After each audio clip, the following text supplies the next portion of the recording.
Yo, yo, yo, yo, yo, yo, yo, yo, yo, yo. I still have no jingle, guys. I'm not going to lie. I'm still waiting for people to send me in beats. I'm still waiting for Thaddeus to send me his quality beats that he has not sent me yet. I did say that I'm going to have to sing if I haven't got a jingle by my next show. So you guys might be subjected to listening to my beautiful vocal tones. As you've heard in the last two shows, I know you love it. I get actually cussed every single day about my vocal capabilities. But what people don't know is I actually used to be a singer, like a real life bona fide soul singer, but people don't actually believe me. But anyway, welcome everybody to the Just Our Opinion podcast, guys. JOOG. I got a special guest in the building. It's not Shola today. Shola can't be with us. I've got the East London ambassador, the king of hip hop, some might say. Oh, them ones. Yeah. The historian, the hip hop historian, not even hip hop historian, the world historian. We got the one and only Desmond, Magnolian Slim. What you saying, Des? You good? What's up, Sam? Long time. Hi, what's good? Shout out to everybody. Hello, Thaddeus. I'm in the building. Finally in the building. Now, I wanted to get Desmond up here for a long time because what people don't know about Desmond is me and Desmond go way back. Since 1998. Let me tell you a little bit about Desmond. 20 years? Woohoo! A long ass time. Yeah. Back in the day, me and my compadres, we used to do a lot of race relation work. So we used to do a lot of stuff on conflict resolution, mediation, citizenship rights, racism, all the isms, you can name it. And we used to work for an organization called Tolerance and Diversity. But before then, I worked for lots of different organizations. Mm-hmm.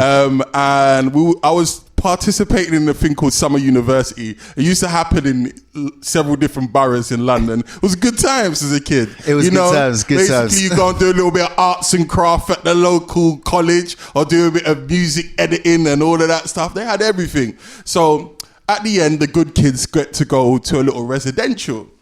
And, I was one of the good kids, I was a good boy, I was, chairman of the Hackney Youth Council, pop my collar right now.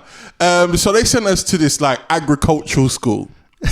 Yeah. And then this agricultural school, this is where I met Desmond. Now, for all you that don't know Desmond's got dreads right now. But Desmond had a number 2, yeah, right? All over. Number 2 all over. I can remember it's Christmas Day. And this guy,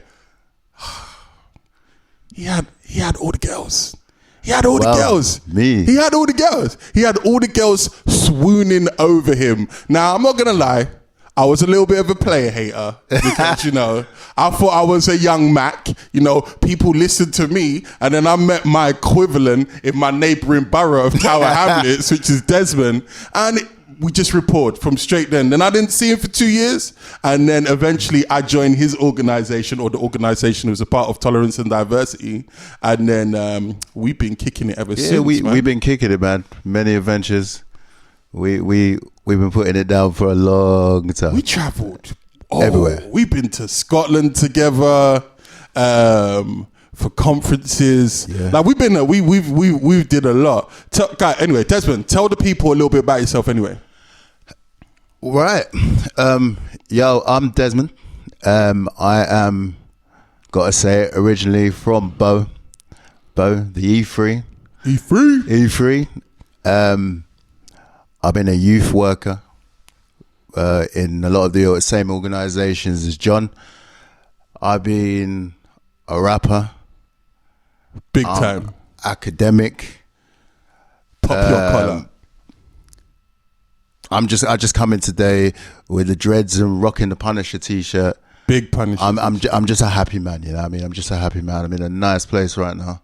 So I thought I'd come and hang with you guys and Good stuff. I need to paint a picture for you guys. Like, the reason why I brought in my friends in the last couple of episodes is so you guys can get the feel of what John is all about. And there is no better person than Desmond to help extract some of these juicy stories. So the beginning of this podcast is just going to be like a going down memory lane of all the stuff that we've done and all the fun that we've had. Yeah. But as much as I like to consider myself an interesting character, Desmond, I think you topped me by quite a country mile. I remember you telling me a story. I'm not going to tell this story to people. You can tell the story to the people. Yeah. It's one about being invited to a party as a slave. What is that about? Well, this is crazy. The thing is, I would like to say to you this is crazy, but this is actually true. This was before 12 Years a Slave. Bit later than Roots, and a bit before Django. As it was, rapping in a band, you used to meet a lot of young and not so young women that wanted to get to know you. A little bit loose. In some cases, yeah, as a black man in the industry. So I was like, all right, cool. And one day I was invited to a party by a woman that will remain nameless, by a house DJ. She was actually a house DJ. And she told me that it was a fancy dress. So I was like, okay, I'll go and dig in the cupboards, or I'll come down to a market, I'll buy a suitable costume. Superman, Batman, as you do. You know what I mean? Yeah. You know, like come as the Ghostbusters. Yeah, you something funny. You might come as like Michael Jackson or Prince or something like that. In the mic, in the mic. R.I.P. to both of them. Anyway, so she says to me, I'm going to go as a lady from the 17th century. Okay, cool. So I thought, okay, she's going with a historical angle. But you're a historian. Yeah, you are a historian. Yes. History, I love it. So we could work with this, right? I can see where she was going with this. Yeah. So then she said to me, why don't you come as my slave? Okay, see? Red flag on the play. Red flag. This woman said, why don't you come as my slave? Wow. Now, I had to... I've always been taught, don't always react to the first emotion that comes into your head. All right. You know what I mean? Because where I come from, that wouldn't have gone down too well. Nah, not really. And obviously, I'm not a savage. But Desmond, let's keep it true. Let's keep it 100% true. Right. In our younger days, we weren't as enlightened. We weren't quite saved yet. No. Did you still go to the party? No. You didn't? No. Proud of you, kid. I was like, no, that's not happening. So, did you can keep it. It's only between me and you and the JOOG London podcast. Did you smash later on? Did you? Come on, Desmond. You can tell me. It's just me. I don't have a lawyer. I don't have a lawyer present, but I'm gonna smile anyway. Oh, okay. Okay. Let's just plead the fifth on that one. Yeah, we're gonna plead the fifth. All right. One more legendary story. Can we go into this? Can we actually speak about this? Why one of your many nicknames is Desmond Tutu, or is that one that's going to be saved for the book or the memoir? That's for the autobiography. That's for the autobiography. Yeah, for the memoir. All right, cool, guys. Right, I was on the internet today. I know, I was watching YouTube, as you do, listening to some music tunes, and YouTube have adverts now. Yeah. Right. Yeah. I saw the craziest ad. Go on. And it was a young Asian brother with a big beard, Muslim guy. And the ad was for secondwives.com. Oh, wow. Like that, secondwives.com. Wow. So basically, this website, apparently over 25,000 Muslim men have signed up to secondwives.com. Yeah.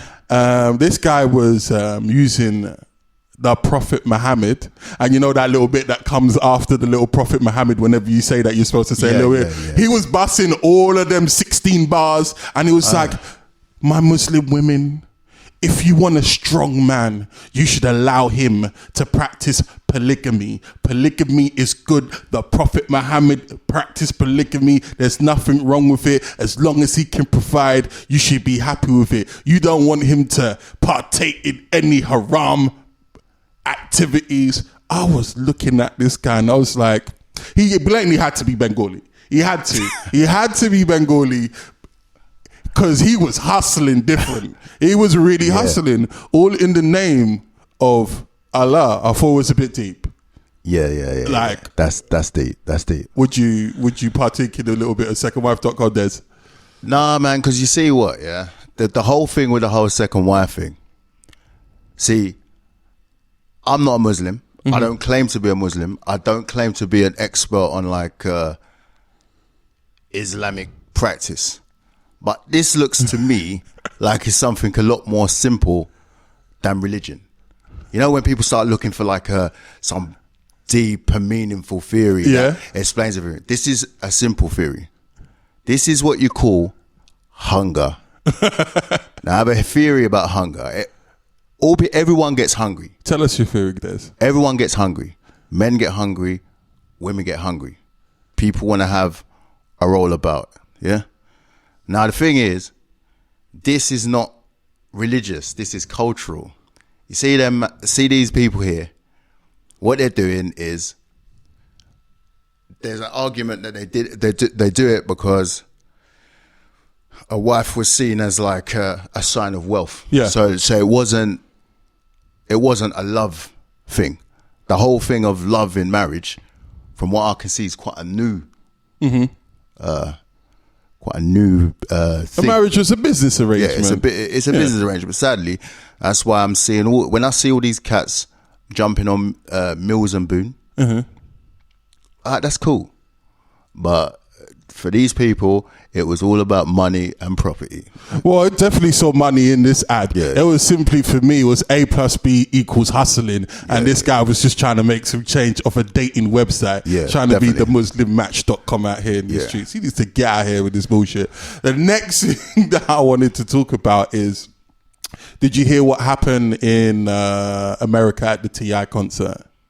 Yeah, people getting, who was it that got? It was, a rapper called Troy Ave was at a T.I. concert, and that's Troy Ave, that's the one that got, he got his ass handed to him by Joey Badass. Yes, he did. Yes, he did. Yes, he did. I have to say this. Yes, he did.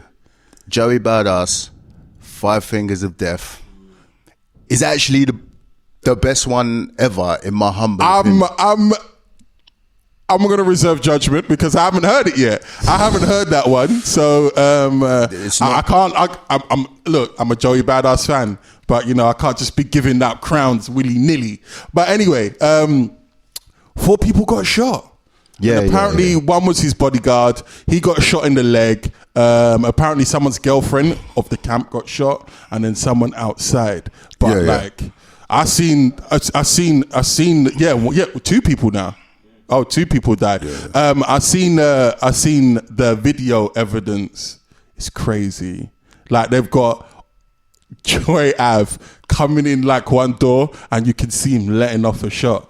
Like, it is mad. Like, when a rapper's gonna learn, or is that a case of keeping it real going wrong?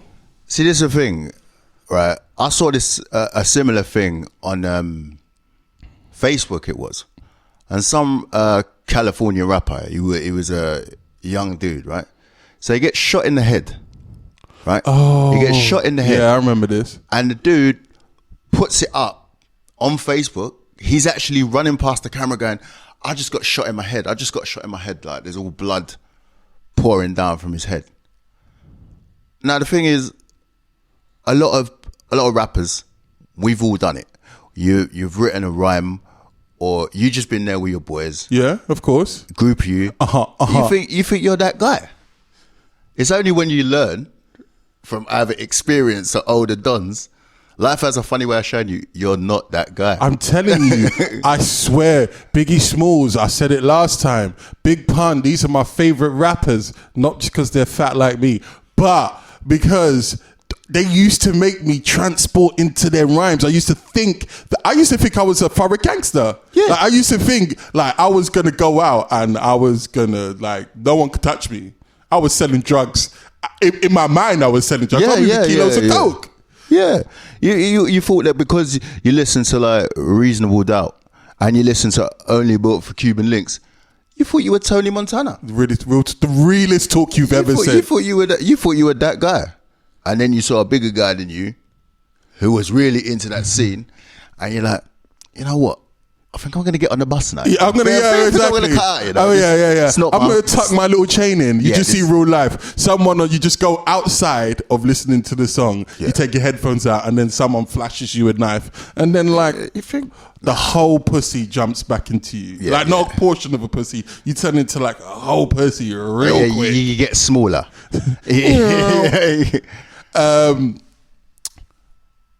I got an interesting topic that I want to talk about because I study music industry management, as you know. Desmond is a historian, a general clever fellow, and he comes from a very good hip hop pedigree, if I don't mind saying so. I do love. And for the work that we have done in our past along the lines of race relation work and conflict resolution, I feel that you were the best guy to tackle this topic. They're intertwined, man. You can't have definitely intertwined. You can't have one without definitely intertwined. And it's race and the entertainment business. When I say race and the entertainment business, what's the first thing that comes into your mind? The first thing that comes into my mind is the appropriation or perceived appropriation of hip hop.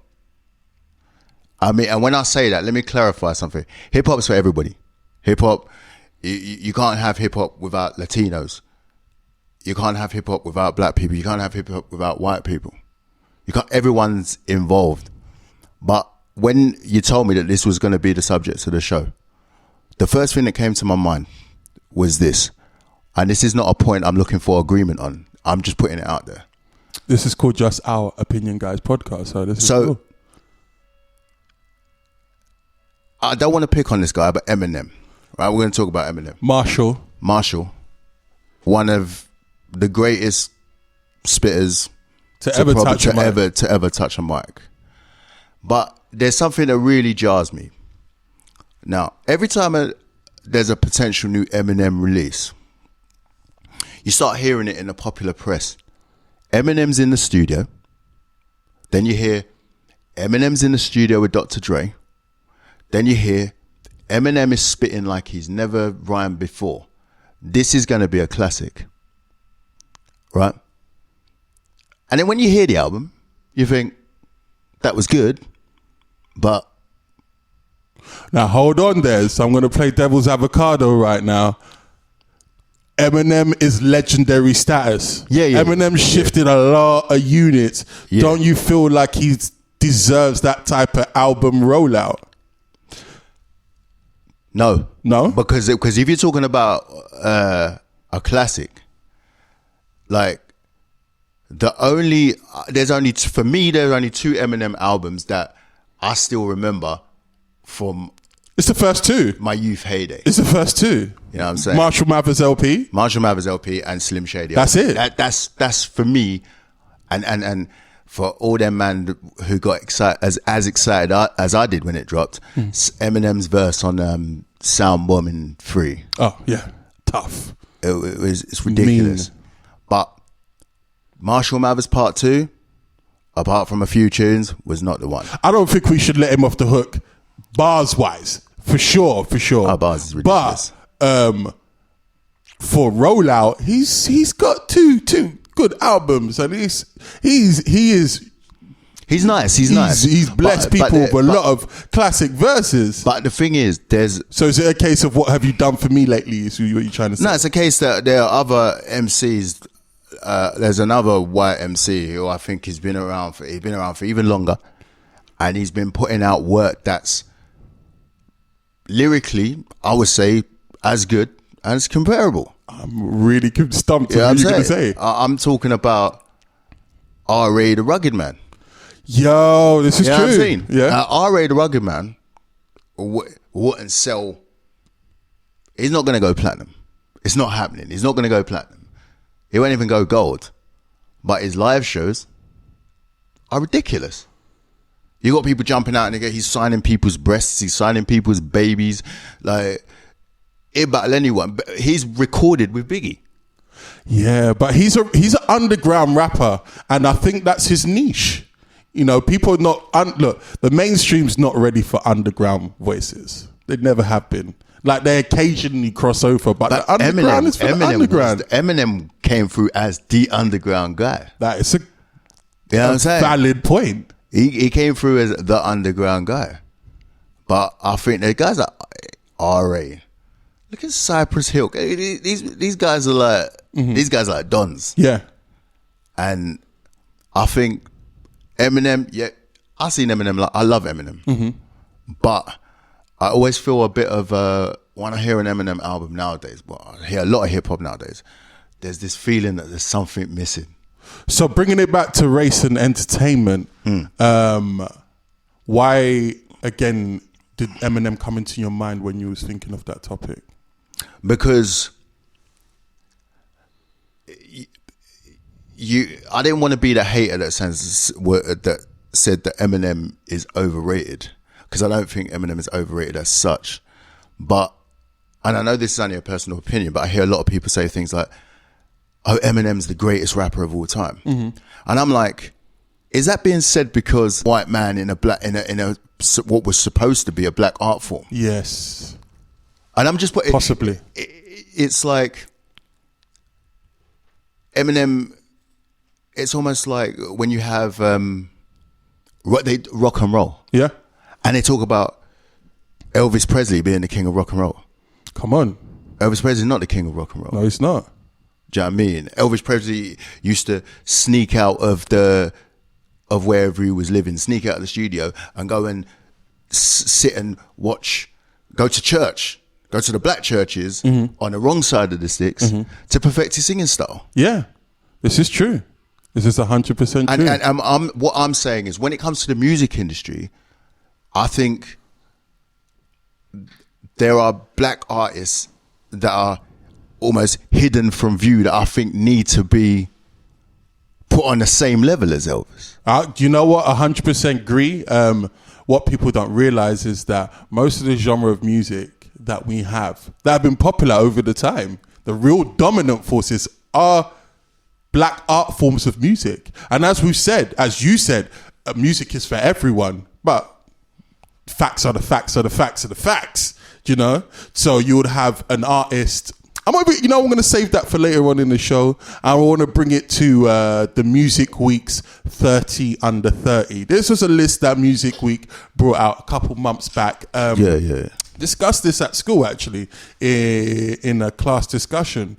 And this is for the UK. This is not worldwide, but even if it was worldwide, I feel like it would still translate. 28 of the 30 people were all white. 28 of the 30 people were all white. Boy, that 30 under 30. Considering the resurgence of grime, considering the mass of brilliant black artists out there. When I say black people, I always want you to remember that is people of color. Do your research on where the word black came from and who it encompasses, and then get back to me if you have a problem with that. Because if you have a problem with that, you're just ignorant. Asian people are black. Back to my point. 28 people were white, 2 were non-white. How does that make you feel, being a former artist? Do you know? I think there's certain perceptions of black people in all forms of life. Like you look in the world of sport, black people tend to be shoehorned into particular positions. If a black person becomes a coach and it tries to step above what is previously expected, he gets shut down. And I think it's quite similar in music. First of all, a simple answer to there's not enough black journalists At all. There isn't enough black journalists in this country. You know what I'm saying? Like in America, you got people like Charlemagne the God. Whatever you think of Charlemagne the God, like he's like a black man who's talking about hip hop. They have a whole black ecosystem out there. They have black publications out there. There is a definite lack of infrastructure for people of color in this country. Because clearly the integration of everyone in a multicultural society is not working in the establishments like a Sony or a Universal or a Warner. You don't see black people at like the top of the majors. You don't see even just in corporate world. Period. There are hardly any black faces in. I think there's about one. It's something crazy. But how do we go about changing these lists?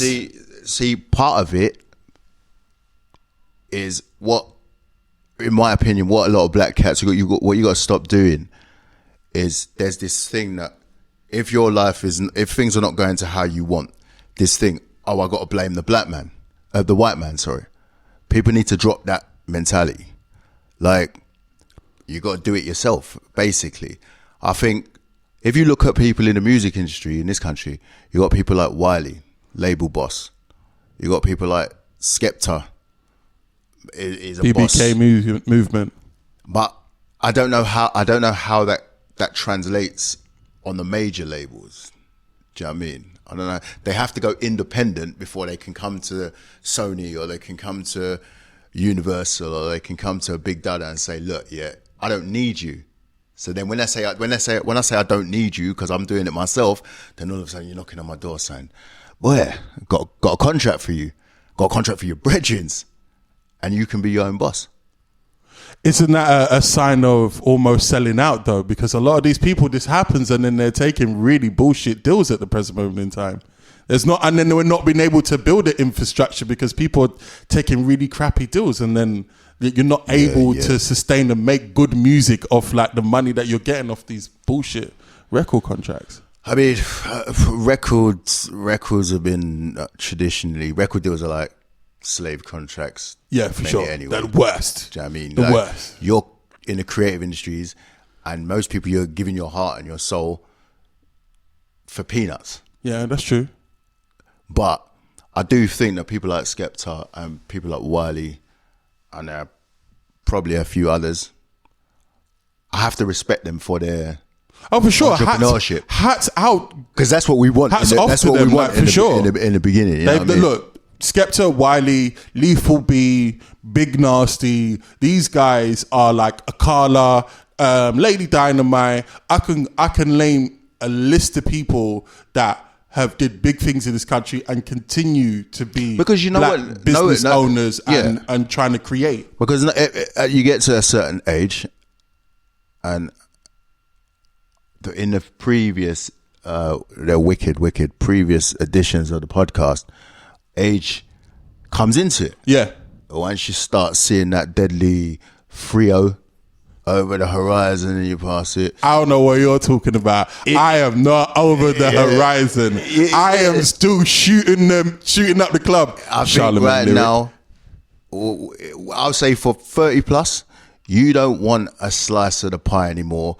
You want your own pie. This is true. You want to bake your own pie. I ain't got no time for someone to throw me scraps anymore. Mm-hmm. You know what I mean? I want my own thing. If it goes pear-shaped, it's from I messed it up. Yeah. It wasn't that no one else did it for me. It's because I messed it up. You know what I mean? Everyone wants to be their own boss. I saw a couple of lists. I saw Complex UK.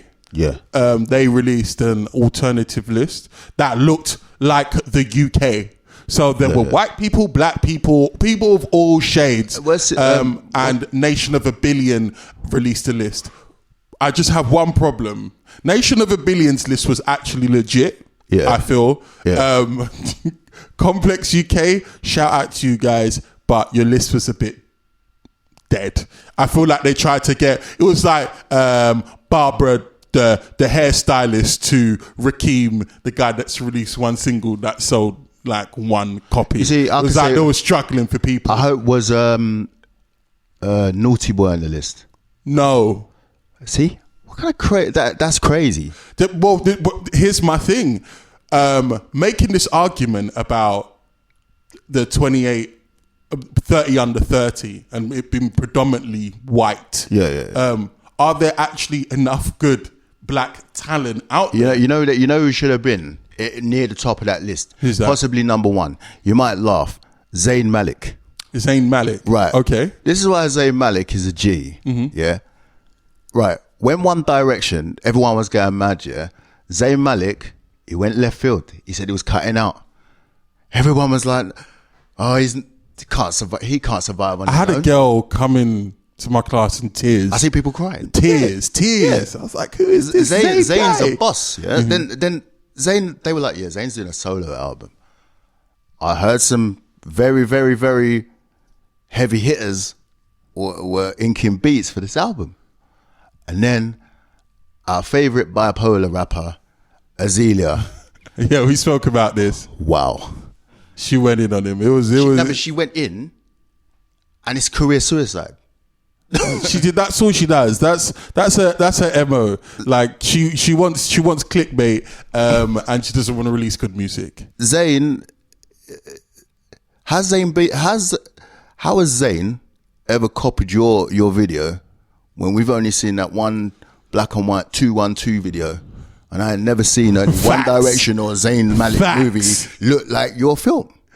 But how is Zayn Malik a 30 under 30 in the music industry? Because Zayn Malik is how old? Was he? I don't even know. 20. He might, what if he's young, 22, 23? Yeah, something like that. This guy's got the world at his feet. Mm-hmm. Do you know what I mean? Like he's an Asian man who can roll in the hood if he wanted to. Mm-hmm. The girls like him, and he's got that pre-Simon Cowell backing that's going to grab every label head in the world. I'm agree with you. I'm agree with you. Apart from rolling through the hood, he ain't rolling through no hood. That's like you're bucking. I don't know what hood you're talking about. He ain't rolling through no hood. I don't even know who he is. I don't even know him like that. I just know they ain't no Zayn Malik rolling. If Zayn Malik rolled through the hood, yeah. all the girls that are like, I'm not in that kind of brother. They come, hey Zayn, watch it. Listen. This is you know what? This is an interesting point here because you're taking down. Here's where race comes into it. I spoke about black Twitter before and how you got Twitter and you've got black Twitter. So black Twitter deals with black issues, and then the white populace won't even know about black Twitter at all, what's going on in black issues, which is funny to me, but it is what it is. It's an interesting paradigm. But ain't no black girls checking for Zayn Malik. Get the fuck out of here. Zayn Malik is not popping on black Twitter. You are crazy. I ain't heard one black girl go, oh my God, Zayn Malik, oh my God. But when you're in a club or you're at the dance, you see that Zayn Malik? He's all right, you know. Zayn Malik. There's a lot of slow ones. They wouldn't even know what Zayn Malik looked like. Come on. You're bugging. No, I have faith in Zayn. You have faith in Zayn. I have faith in Zayn. I don't have faith in Zayn, not at all. But back to race in the entertainment industry, I want to get to that point of, is there enough talented brothers? Because you said Zayn Malik. Yeah, of course.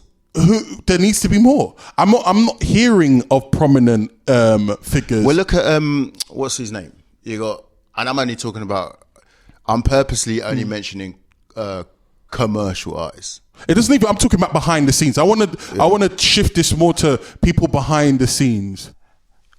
It's good that you ask about behind the scenes. I can, to be honest, there are more black people you hear about behind the scenes. In what sense? Like where you've got your people like your Jamal Edwards, but again, he's independent. Yeah, no, that's a good. You know what? You brought up a very good point. You've opened my mind. There are a lot. Come to think of it, there are a lot. But you got a Jamal Edwards who he had to do everything himself. Mm-hmm. You know what I'm saying? He had to do everything himself. He had to set up himself before he was taken on. But I don't think he could have gone to a label originally. If he'd gone to a label originally and pitched his idea, would he have got there? No, they weren't. You got people like Labyrinth. Labyrinth's been making fire for years, right? Now, I felt bad myself when I found out that Labyrinth is a classically trained musician, but why shouldn't he be? Yeah, you know what I mean. Why shouldn't he be? But can I? I need the audience to understand the importance of what you're saying right now. Is Labyrinth is a classically trained musician, and then you said, but why shouldn't he be? Yeah, it's like you wouldn't even associate that with a young black male. That's deep what you just said. Yeah, you see, so it's like almost like we're not intelligent enough to learn how to, or not intelligent or not cultured enough. Or things like what if we had in past years, we've had yourself, we've had friends who are black or mixed race who weren't interested in R&B. Yeah, they weren't interested in hip hop. Yeah, their thing was metal. Yeah, their thing was thrash metal, which a lot of black people would see as a white genre. Why is it a white genre? So when it comes to race, the problem is with race is when you actually use race to measure something, you automatically limit. Yeah, I'm saying you automatically limit. Mm-hmm. I remember, I'm 36 now. I remember if I'm being a kid, if I listened to like a Black Sabbath record and I went out and I said, yeah, I was listening to Black Sabbath, you get called a coconut. You get called a bounty. Bounty. But Keith Richards, who the last time I checked wasn't black, but you never know, he's playing the harmonica and he's saying his thing is the blues from the deep south of America. You know what I'm saying? Desmond, you brought up so many points, and I'm gonna have to go try and remember and go for them one by one. Back to Jamal Edwards. Jamal Edwards, owner of SBTV. Mm-hmm. He's created a platform for urban artists. So let me not say the word urban because that's just politically correct. People don't want to say the word black. It's like same with the word black and white. Yeah, right. Yeah, people want to say the word black, white. People get really antsy and really anxious when you say, "Oh, that person's a white person or that person's a black person." You're just stating the facts. Like you shouldn't really feel afraid. So anyway, he created a platform for black people. Essentially, that's how it was. So it's a platform for everyone, but there was a space, a niche, and he filled that market. Now we have GRM, Grime Daily, and we have Link Up TV. Yeah. Now Link Up TV have signed a deal recently with Relentless, where Records, who are attached to Sony. Mm-hmm. So now they're going to be releasing compilations, like, grime compilations. That's what they're going to be doing. So there are, what you're getting, also I was saying there are not a lot of power players that are of color. That's actually bullshit, because I'm glad you brought up the Jamal Edwards, because A&Rs will regularly go to these guys. Oh yeah. And pick their brains. Record labels are stealing. They pay them. They're trying to get around these guys constantly 24/7 to find out what is hot and who's going to blow next. But the dangerous thing, and none of them made it into the lift. That's actually a travesty. You know what the dangerous thing is about this whole vicious cycle and how race is used to fuck over artists of all colours. Now, so Jamal Edwards, right, goes to a label. And maybe he was turned down. So he has to go independent. He does it himself, right? Now, Jamal Edwards puts on, right, and let it all be remembered, Ed Sheeran. Mm-hmm. It's because of Jamal Edwards that we all know about Ed Sheeran. Yeah. Ed Sheeran, you see him on the odd video spitting bars. I got love for Ed Sheeran because Ed Sheeran always bigs up the Dons. He does. I don't know if it. Ed Sheeran always pays homage to those that came before him and the people, his peers now. Like, dude doesn't have an ego. Love him to bits. Exactly. So you got people like. Then you got when we were talking about like the. There's a record. There's a record where now you're getting. I think it's a sharing exercise. You can't, if you come in and you forget who came before you. I mean, I think it's a cultural thing. It's like you have to respect the ancestors. Yeah, and it's the same with music. Yeah, it's the same with music. That's a good point. But it turns into a vicious cycle because then you're getting, as soon as the street artist gets signed to the major, like, all right, you signed to Relentless. Why are they only putting out compilations? Well, I don't know. I think it's a good deal for them to start off with. I think it's a good way of seeing. I think the majors are they've seen these platforms. Urban music is always, it's the popular genre of music. You know how it was rock and roll at one point. It was indie. You had indie, not rock and roll. What am I talking about? Rock and indie was the popular genre of music, let's say throughout the 90s. Yeah. The 2000s up until now has been dominated by R&B, soul and hip hop music. Forget even necessarily soul, but R&B and hip hop music. And in this country, we haven't found really a lot of people to champion that sound, like platforms to find where they could find people. So we're getting a lot of American acts and whatever. So I feel like Sony, this is their attempt to dip their toe in the water, in the water and find platforms that are actually have these grassroots artists. And then if we do compilation albums, we can gauge how much the demand is. And then if demand is high enough, then we can the thing is, turn this into like a label proper situation. But the thing is like if you get a grime artist and you release on a major, it's going to be watered down. Krypton Conan released their album through Virgin. It was a watered down. Oh, you reckon it was watered down? That was too poppy for you. Sorry, Thaddeus, our resident young person, our resident sound engineer, our resident producer, said that Krypton Conan album was watered down. I've listened to a bit of it. It sounded, it's not my music anyway. Period. Hey, they're not. As people say, they're not barsing, all right? They're not spitting that flames no for me. No Kalashnikov. Nah, none of that. No, not at all. But I feel like it was a good, solid attempt on their first major release. I thought Kano's latest album dope was a record where you could see this man on the streets of Plaster, like you could visualize it, but then he realised he's getting older, so he can't really rap about being on the roads anymore because you live in Buckhurst Hill.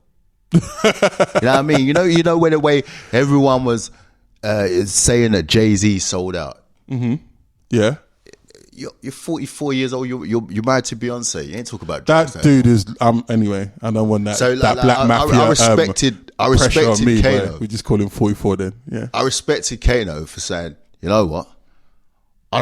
I'm not in the hood no more, but I'm not far. I'm up the road. I'm progressing. I'm evolving. See, this is the problem, guys. Going into music conversations, you just go on wild tangents. You always do because it's such an interesting topic for us, and it's such a personal topic for both of us. But I want to bring you back to a point that you was talking about Eminem. Black artists making music. I'll give you a prime example. I've touched on soul music.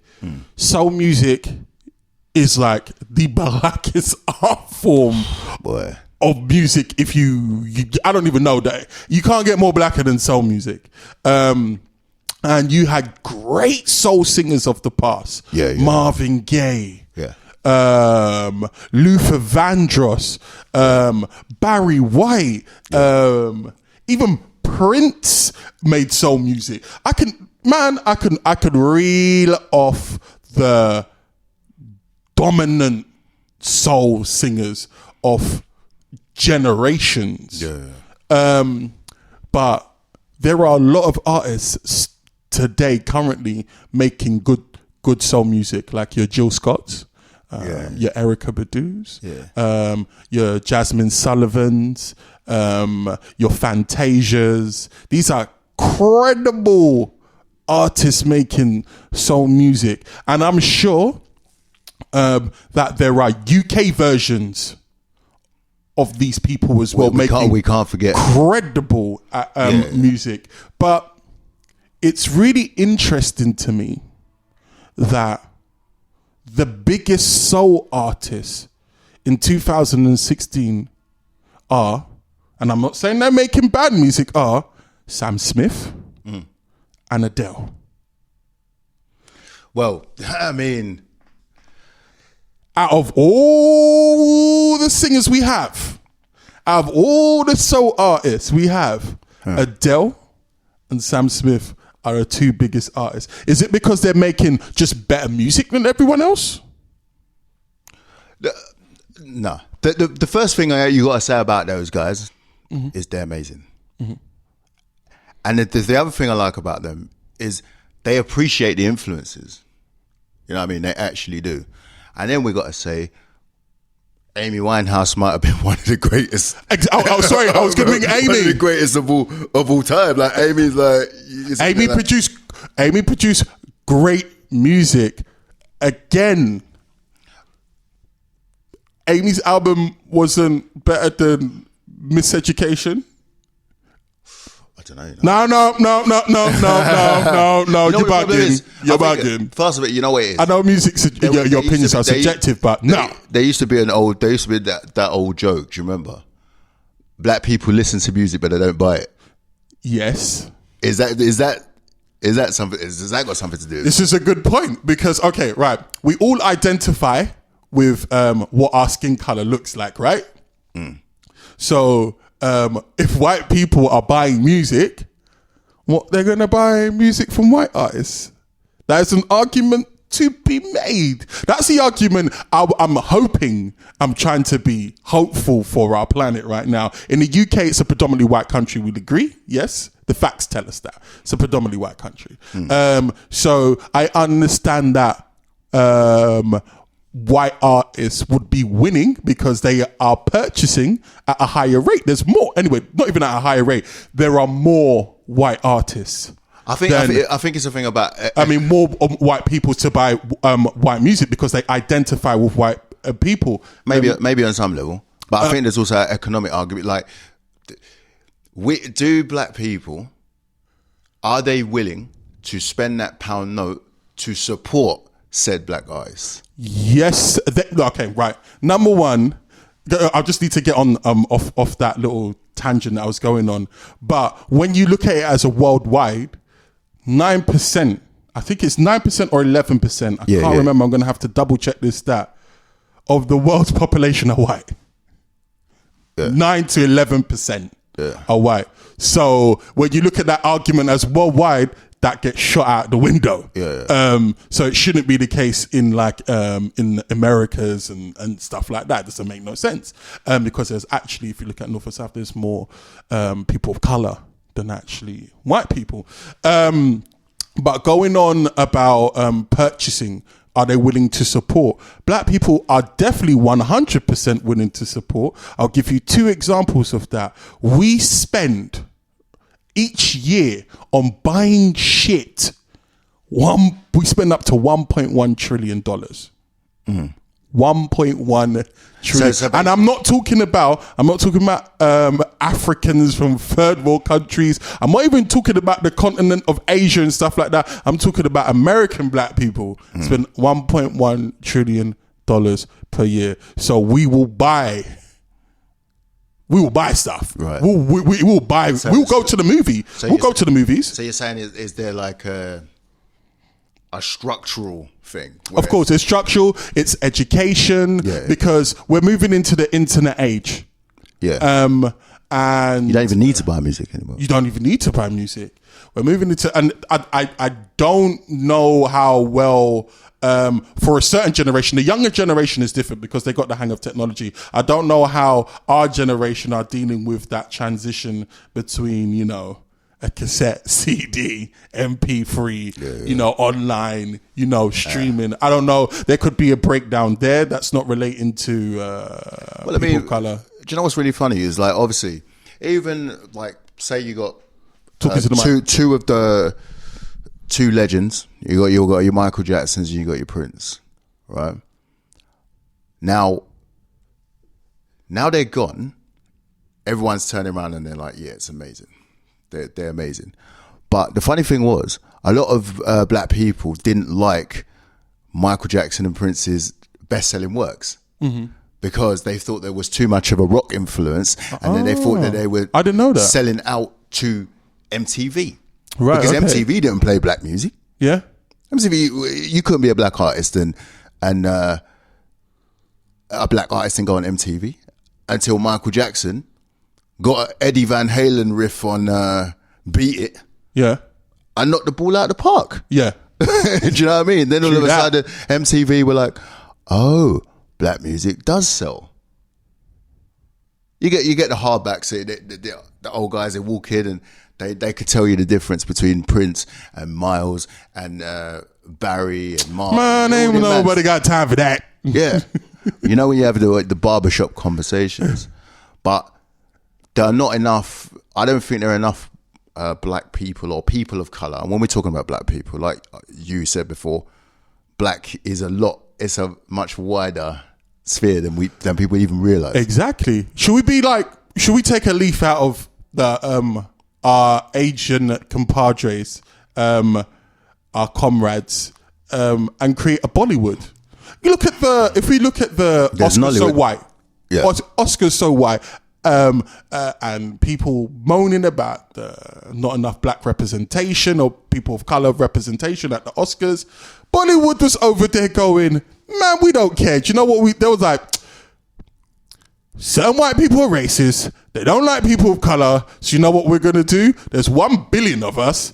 We're just going to create our own Hollywood and call it Bollywood.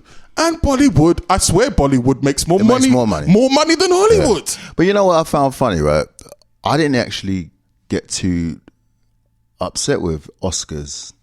Or was it? Oscars So White. Oscars So White. Because I thought to myself, which way? If one of you brothers had made a movie that was worth, if you'd made a movie that was up for Oscar consideration, then yeah, they could argue that the woman that actually runs the Oscars is a black woman. But I didn't see any movie that was up for consideration that year. I don't feel like there was a problem with the Oscars. It's a structure problem because black movies are not getting greenlit at all. They're not getting the funding at all. Yeah. So how can you put movies to be nominated? You can't make It's definitely a structure. Hollywood is so white. That's what they need to say. Yeah, it's not the Oscars are so white. It's Hollywood is so white. That's the problem there. But even there's a sense of, while I was talking, I was listening to myself talking, a sense of, I said how Bollywood took control and created their own movie ecosystem. Now Nigeria have got Nollywood and they're creating their movie system because Nigerians are natural born hustlers. So like, fuck that bullshit. But isn't it a sense of we are constantly out begging on our knees with our hands out, almost like a slave master. Please, Mr. Rich White Old Man, please give me a job. Please nominate me at your award shows. Please. Is there a case of that happening? Because while I was talking, I was kind of getting that. I was like, wow, this is like a slave master type of relationship. It's kind of scary. Yeah, I agree with you 100%. You're bringing out the rabid socialist in me now. Mm-hmm. Yeah, like this the thing. It's like if you're not invited, if there's a party that you really want to go to, and you keep getting knocked back, no one invites you, go to another party. There's plenty out there. Do you know what I'm saying? Like, I did. It's really funny. Like, I come from a African heritage, right? I didn't listen to Fela Kuti until I was 32. This is true. I didn't. You'd said to me Fela Kuti. I thought, the name was familiar. I was like, Then I heard this man's tunes. Then you realise there's a whole different scene out there. Do you know he's one of the biggest artists of all time? Of all time? Of all time. Of all time. I didn't know that either. You're like, what? You know who educated me about Fela Kuti? It's really funny. It's white people educated me about Fela. They were telling me about this Nigerian, or what I would say, African, I don't want to listen, icon. Yeah. Like, we're talking about major levels going, do you know who Fela Kuti? He was like to a certain demographic, like age range of white people. He was like the cool, like, you know, oh yes, I know Fela Kuti and stuff like that. I was like, who is this guy? Yeah. And then you're seeing the level of, and Fela as a man, he's an arranger, he's a band leader, and you hear the music, the musicianship of some of these guys, and you're thinking, what?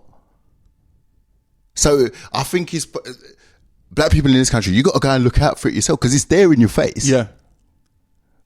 We always say, no, I ain't getting signed, because go and listen to something else. Go to another country if you have to. Yeah. Look at Idris Elba. They didn't care about Idris Elba. Great point. Nice segue into where I was going. I didn't even tell you I was going to go there. They didn't care. Idris Elba had to sleep in his van because no one in Britain would give him a chance. He goes to America, he does The Wire. Idris comes back. Now they're saying, Idris might be James Bond. Do you know what I mean? Now he's the boy. The acting world, I feel like we can draw parallels. A problem that black artists are having, or actors are having, is that there are no black roles. There are no black shows. There are no black. When we were younger, we had the Real McCoy. We don't even have any black. We didn't have any black sketch comedy shows. That went out of the window a long time ago. I feel like there was a lot more like black entertainment on the TV when I was younger, and then it just suddenly went away. So there were no opportunities for black actors. No one wanted a black actor in a period piece, because everything was a period piece, or something about the Second World War, and they just didn't really want to talk about black involvement in the Second World War. So there was no black part. So you'd have everyone, all the black actors will say this. Even if you looked at the BAFTAs, when Lenny Henry gave his speech at the BAFTAs about diversity. Oh, don't even get me started. In the entertainment community, it's really, really bad. Everyone is having to go across to America. Every single black actor. I don't mean to cut you off. I just want to finish this talk. My cousin's at Guildhall, right? Yeah. He just played Shakespeare in a play, because it was the anniversary, anniversary of Shakespeare, right? Yeah. So they put his show on. It's on BBC, and the play was directed by one of his teachers. And by no way am I calling her racist. Right? I don't know, but it's open to interpretation when I say this. So she created this play, and it was a mesh of all of Shakespeare's plays, right? Yeah. And she said she got the idea from Shakespeare's wife, right? So the two most prominent people in that play would be, if you're promoting it, would be Shakespeare and Shakespeare's wife, right? They have some of the largest roles. When it came to the, promoting it on BBC, so like the promo ads, my cousin wasn't there. Neither was, but then, hold on. Plain Devil's Avocado, they didn't put his wife, Shakespeare's wife was not in there either. But I found that fascinating, right? The dude that they did pick, personally, I watched the performance and I said, and I didn't even know this is before I saw on any of these like promo things. I was like, I went to my cousin, I was like, yo, he wasn't really that strong, right? The guy they chose, and they chose this other girl. I was just like, what the fuck? I was like, the look. Was that just stupid? Was that because it was definitely stupidity, or was that? Yeah. Or was that that hidden or the unconscious racism? I don't know. It made me feel away though. It got me thinking. Maybe, but that's indicative of the acting world and the entertainment business. It's so underhand sometimes, or sometimes it's really blatant. Sometimes it's blatant in your face, but then you got that underhand racism where you don't even know if it's racism, so you don't even know what to call it out because you feel bad and you have this guilt going, are they actually being racist or am I just... Yeah, because you always have to be careful with like the whole... Because when you play if you play the race card too blatantly, too many times, people stop listening. It's like if you got anything going on and you moan about it too often, people don't listen. But you never know, because the BBC is not known for its... the BBC is not known for serving anyone apart from the middle-class white man anyway. Mm-hmm. Especially with...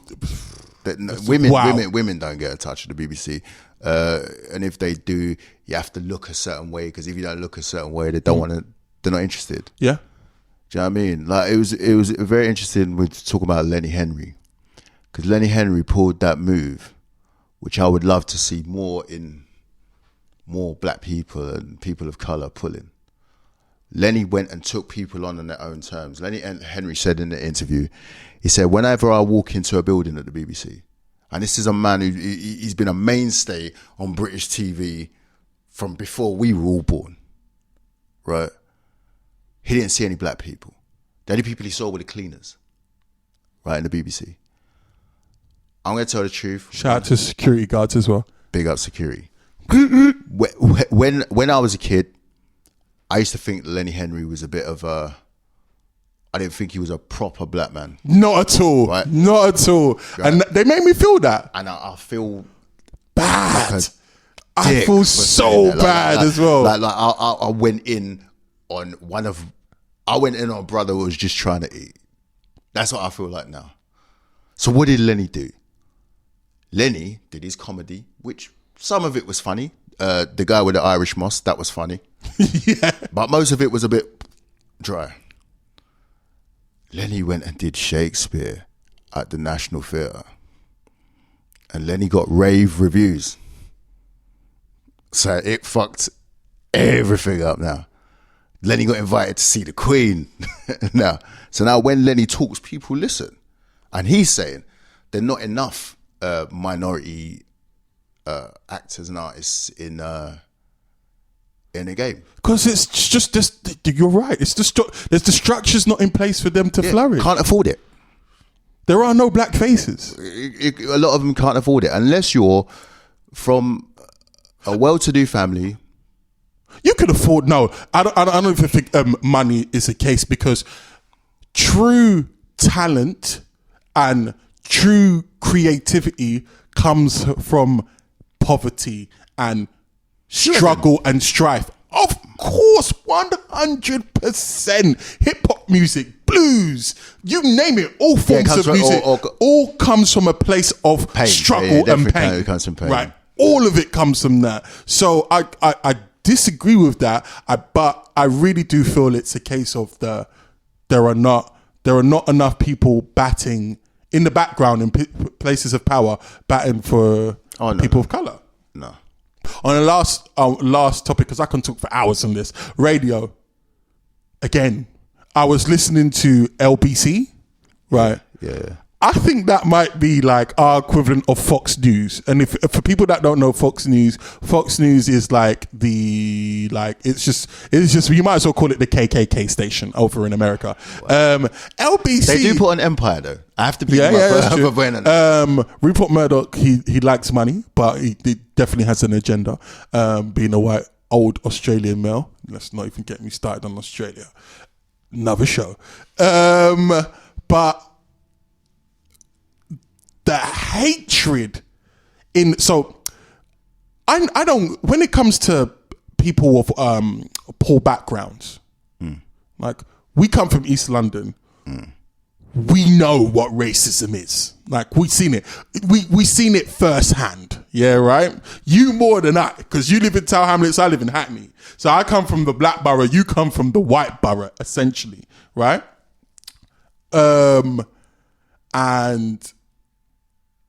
when I see ignorant chavs, yeah?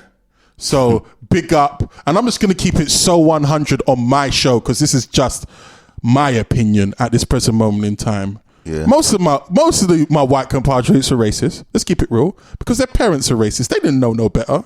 They got told, they got duped, right, by some rich white guy long time ago. They're going, look, we're going to make you feel so shit about your life, and the only way you're going to feel better about your life is to pick on someone in a worse position. So there was like, oh, these immigrants have come into the country. Oh yeah, in order for us to feel better about our lives, there you go. So hearing racism from a poor white person is still ignorant, and I'll never forgive it. Yeah. But I can understand the psyche.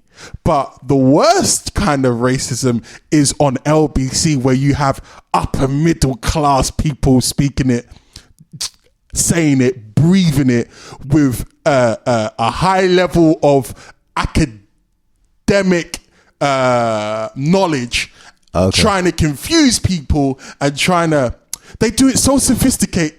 Their racism is so sophisticated, it's actually scary. And it's hard to come up, because they'll bamboozle you with big words, and it's hard for you to come up with like points to go at them.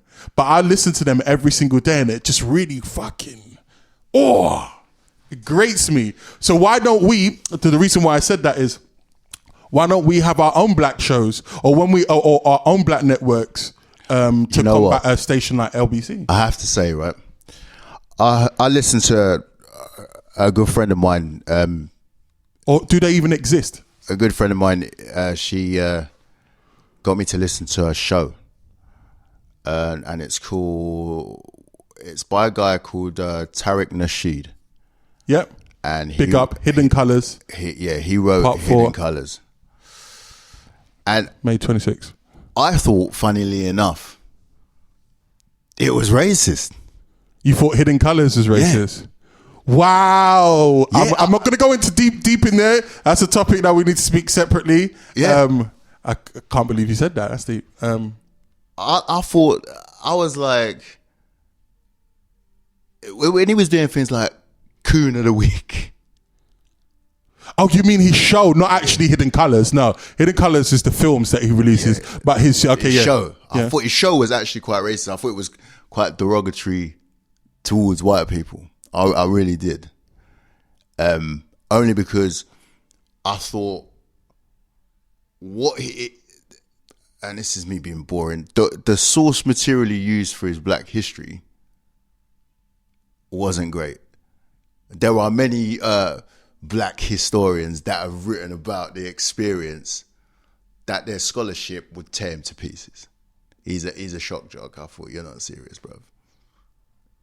Do you know what I mean? If I was ever on his show, I'd go with a reading list.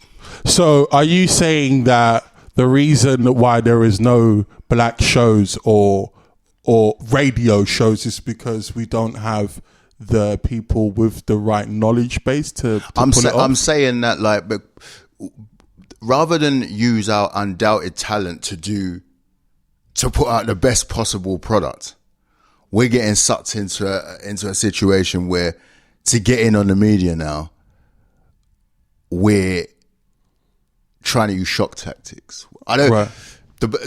Everybody knows how creative black man, black woman are. Do you know what I mean? But I think people are doing things to get into the entertainment industry where they actually, it's not helping us.